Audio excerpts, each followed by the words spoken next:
Thank you. Thank you so much. Thank you, everyone. It is truly wonderful to be here tonight. I want to thank AIPAC President Mort Friedman, Board Chair Leland Pickus, and your CEO, Howard Core, for inviting me to be a speaker here tonight. And thanks to you for that incredibly warm welcome. As some of you may have seen, my wife, Susan, who's here with me tonight, and I just returned from a trip to Israel.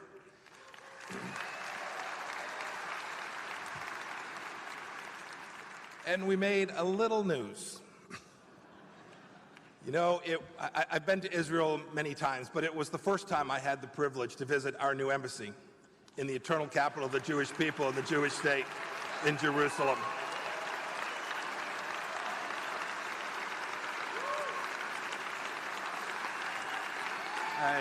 Thank you. It was incredibly moving to be there. I also became the first American Secretary of State to visit the Western Wall, and the first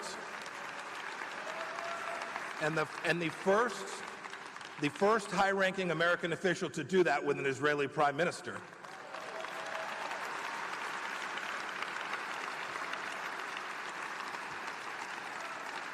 I then traveled to Beirut to speak with the Lebanese leadership about a big problem. The Iranian-backed threat of Hezbollah, the threat to Lebanon and to Israel, and we minced no words.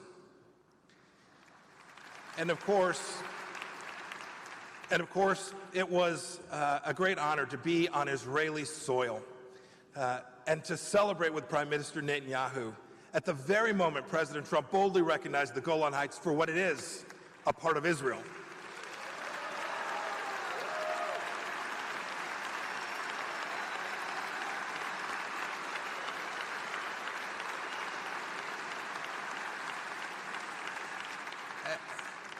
As most of you would have seen by now, just a short while ago, President Trump, alongside Prime Minister Netanyahu, signed a decree affirming Israel's sovereignty over the Golan.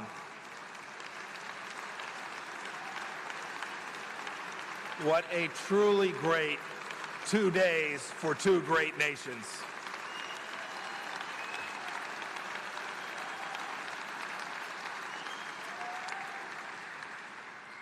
You know, that recognition ties in with my own personal connection to Israel, and more importantly, to America's connection with Israel. As a former West Point cadet and a former tank officer, I've had a chance, all right, for all you tank officers in the Army and the audience, I had a chance both while I was on active duty and while I was a student to study the great and historic tank battles that took place on those very heights. And it was really lucky for my family. On my first visit, I took them to the Golan Heights, and I had my son stand in each of the positions so we could feel exactly what it looked like to those soldiers on that day. My son reminds me it was muddy and wet, and his clothes were dirty, but he'll never forget the walkabout that we all took on the Golan Heights. You know, I mentioned this in my press conference that night with Prime Minister Netanyahu, that Susan, Nick, and I had a chance to gaze out of the Golan into the Valley of Tears, named for the vicious fighting that took place there in 1973. We saw what those brave Israeli soldiers would have seen. On the morning of October 9th, Commander Avigdor Kaulani and the 7th Tank Brigade had been fighting for 3 days. They were totally exhausted. They were totally outnumbered. They didn't know what would happen next.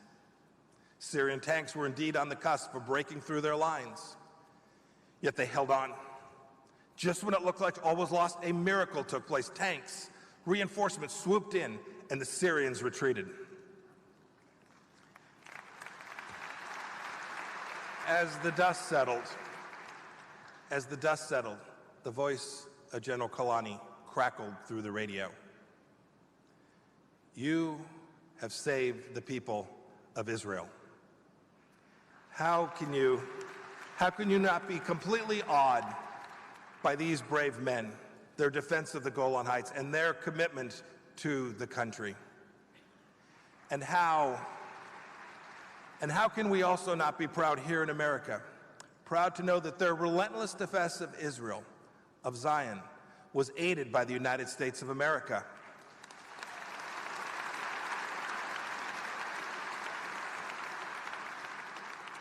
In Israel's hour of need, in support of these great battles, America launched Operation Nickel Glass. It provided Israel with tanks, with artillery, with munitions, and all the other supplies that were needed to continue the defense of the homeland. Israeli Prime Minister Golda Meir later said, "For generations, all will be told of the miracle of the immense planes from the United States bringing the material that brought life to our people."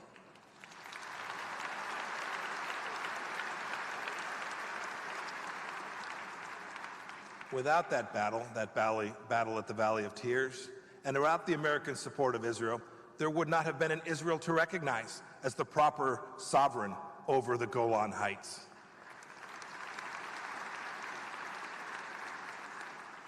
And this relationship, from Truman to Trump, is a tradition of supporting Israel deeply. And I think about that every day as I serve as America's Secretary of State. But I want to talk to you tonight about something that I'm very worried about. Indeed, I am deeply worried about an old threat that is reemerging to Israel and Jews all around the world, the threat of anti-Semitism. It's a cancer metastasizing in the Middle East, in Europe, and indeed, sadly, here in the United States as well. In Britain, the Labour Party's tolerance of anti-Semitism in its ranks is a national disgrace. And France's Jews are under attack. The incidence of anti-Semitic attacks in Germany is also on the rise. Indeed, hate crimes against Jews in this country have risen by 1/3 since 2017. We don't have to go far but to consider attacks on the Orthodox Jewish community in Crown Heights, Brooklyn over this past year. And none of us will ever forget the 11 Americans murdered while praying one Shabbat morning at the Tree of Life Synagogue. May their memories be a blessing to all of us.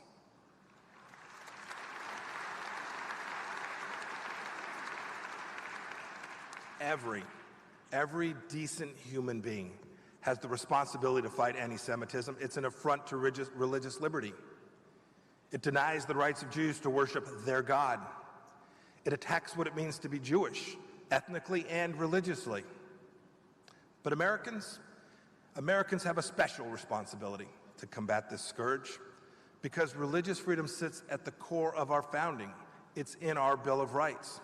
As the very first freedom, it's the essential freedom upon which all others that we enjoy here in America are built. And it's because I'm a champion of that religious freedom and because I'm an American that I'm here today to tell you the United States stands with the Jewish people and Israel in the fight against the world's oldest bigotry.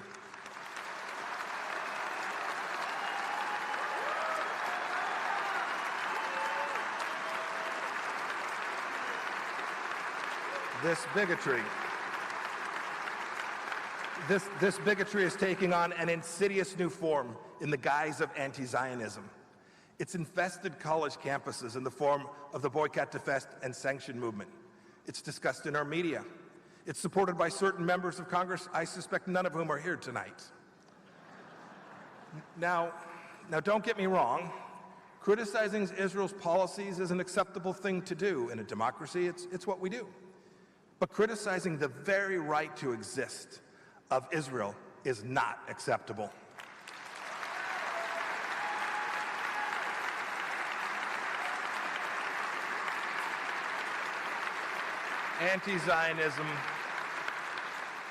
Anti-Zionism denies the very legitimacy of the Israeli state and of the Jewish people.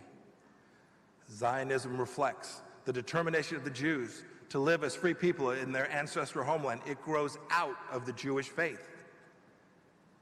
You know, Zionism was born in the Old Testament, crystallized under Theodore Herzl in the 19th century, and was realized in May of 1948. When David Ben-Gurion read aloud a Declaration of Independence proclaiming the establishment of the modern state of Israel. And yet today, only one country at the 192 nation United Nations has its right to exist routinely questioned. So friends, let me go on record. Anti-Zionism is anti-Semitism.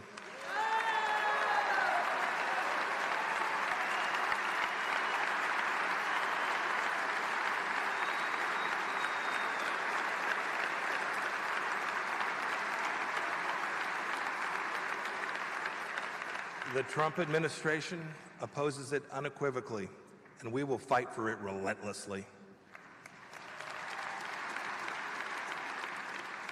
I want to talk about why anti-Semitism is on the rise. I have a few thoughts on the reasons.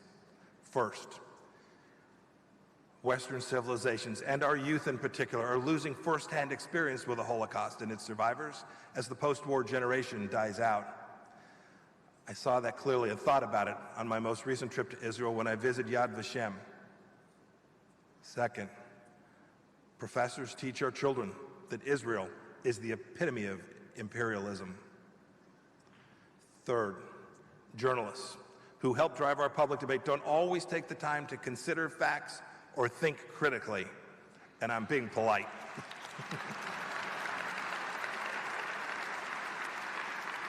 But frankly, worst of all, some politicians think anti-Semitism can actually win them votes. And we have to correct the record. We all have an obligation to do so, because Israel should be admired, not attacked, embraced, not vilified, and emulated, not ostracized.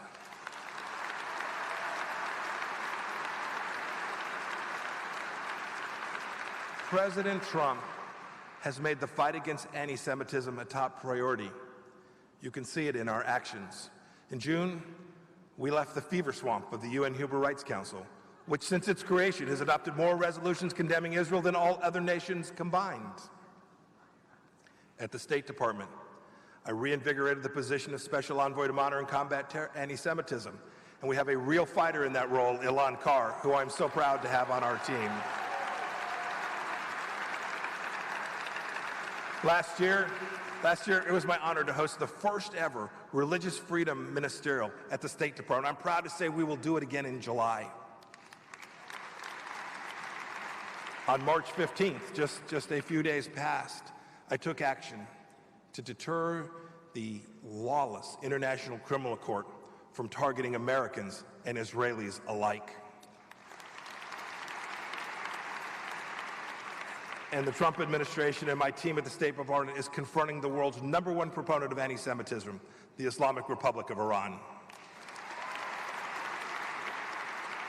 You've seen it, not just in promises the president made in our actions. We pulled out of the incurably flawed Iran nuclear deal, which put more than $100 billion in the pockets of the Ayatollah and funded the Islamic Republic's violent quest for regional domination.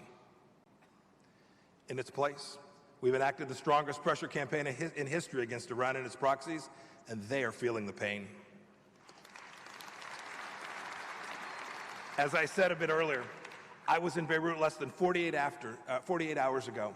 There, Hassan Nasrallah, Hezbollah's terrorist-in-chief, recently begged for contributions from the very people in Lebanon that he and his Iranian masters have subjugated and terrorized.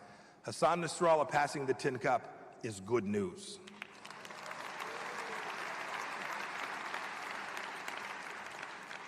Meanwhile, we're supporting Israel's right to defend itself with current 10-year military support to the tune of $38 billion a year, and more importantly, with the moral clarity that Israel deserves and demands.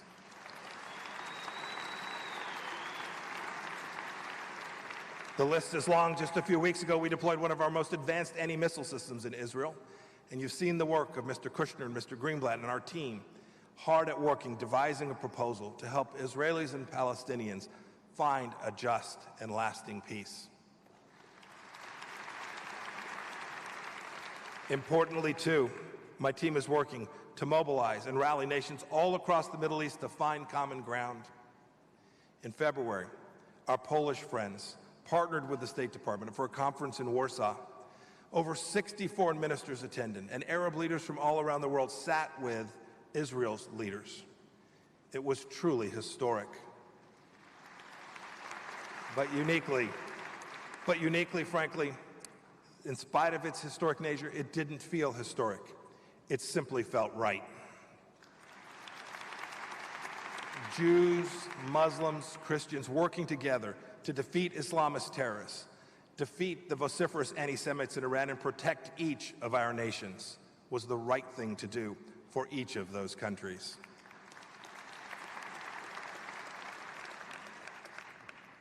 We live in dangerous times.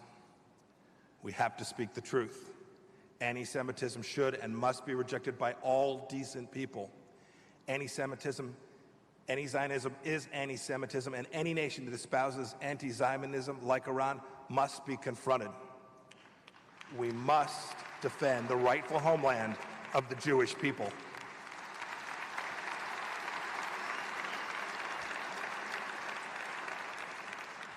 We must see to it that the old dreams of Moses, of Herzl, of America's poet laureate Emma Lazarus, who wrote the verses inscribed on our Statue of Liberty, never fades.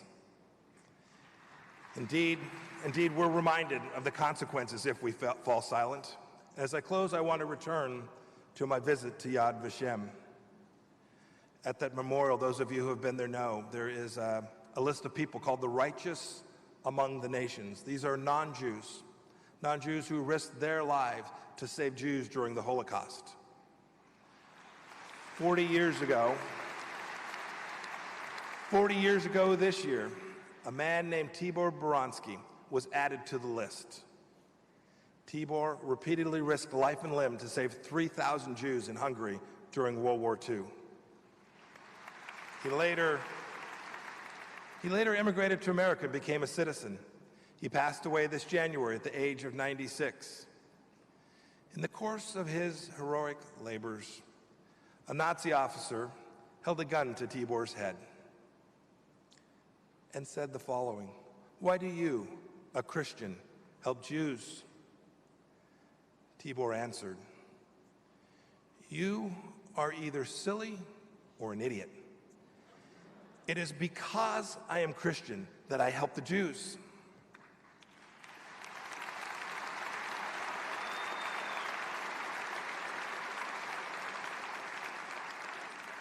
Know with confidence that the Trump administration will not grow weary of the fight. To abandon it would mean to abandon our principles. And as Secretary of State and as a Christian, I'm proud to lead American diplomacy to support Israel's right to defend itself. And I am proud to stand with the Jewish people and to champion the cause of religious liberty in Israel and in America.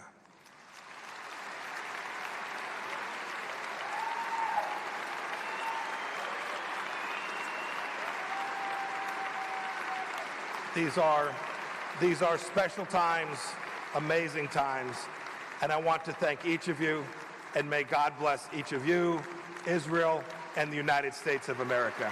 Thank you.